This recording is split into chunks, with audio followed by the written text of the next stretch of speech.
Hello every one. ഇന്ന് പുതിന ചട്നിയാണ് ഇഡ്ഡലിക്ക് ഉണ്ടാക്കാൻ പോകുന്നത്. ഇത് നല്ല ടേസ്റ്റിയാണ് ഇഡ്ഡലിക്കും ദോശയ്ക്കും. അപ്പോൾ ആദ്യം എണ്ണ ചൂടാക്കി 2 വറ്റൽമുളക് ഇട്ട് കൊടുത്തു. പിന്നെ ഇതാ സവാളയാണ് ഇട്ട് കൊടുത്തിരിക്കുന്നത്. നന്നായിട്ടൊന്ന് വഴറ്റിയ ശേഷം ഒരു 3 വെളുത്തുള്ളിയും ഒരു ചെറിയ പീസ് ഇഞ്ചിയും ആഡ് ചെയ്ത് കൊടുത്തു. അതും നന്നായിട്ടൊന്ന് വഴറ്റിയ ശേഷം ഇതാ ഒരു വലിയ പച്ചമുളകാണ്, അത് 2ആയിട്ട് കട്ട് ചെയ്ത് ആഡ് ചെയ്ത് കൊടുത്തിട്ടുണ്ട്.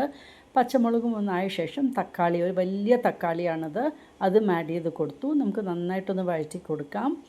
തക്കാളിയും ഒക്കെ ഒന്ന് നന്നായിട്ടായി വരുമ്പോൾ പുതിന നല്ലൊരു കൈപ്പിടി പുതിന നിറച്ചങ്ങോട്ട് എടുത്തിട്ടുണ്ട്, അതും വഴറ്റി കൊടുക്കാം. നന്നായി വഴന്ന് കിട്ടണം. ഇങ്ങനെ നമ്മുടെ തക്കാളിയും ഇലയ്ക്ക് സോഫ്റ്റായിട്ട് വരണം, പുതിന ഇലയും എല്ലാം ഇതിലേക്ക് അലിഞ്ഞ് വരണം. അത്രയും അങ്ങോട്ട് വഴറ്റിയെടുക്കാം. ഉപ്പും ആഡ് ചെയ്തിട്ടാണ് വഴറ്റി കൊടുക്കേണ്ടത്. ഇനിയിപ്പം നമുക്ക് ഇതും കൂടെ വഴറ്റിയ ശേഷം പിന്നെ ആറാനായിട്ട് വയ്ക്കാം. ആറിയ ശേഷം നമുക്ക് മിക്സിയിലിട്ട് അരച്ചെടുക്കുമ്പോൾ കുറച്ച് നമുക്ക് കട്ടിയായിട്ട് കിട്ടും. കട്ടിയായിട്ട് വേണമെങ്കിൽ കട്ടിയായിട്ട് യൂസ് ചെയ്യാം. ഇല്ലെങ്കിൽ വെള്ളം വേണമെങ്കിൽ വെള്ളം ഒഴിച്ച ശേഷം നമുക്ക് കടുകും താളിക്കാം. ഞങ്ങൾക്ക് കട്ടിയായിട്ടാണ് ഇഷ്ടം, അതുകൊണ്ട് ഇതാ കട്ടിയായിട്ട് പുതിന ചട്നി ഇഡ്ഡലിക്ക് റെഡി ആയിട്ടുണ്ട്.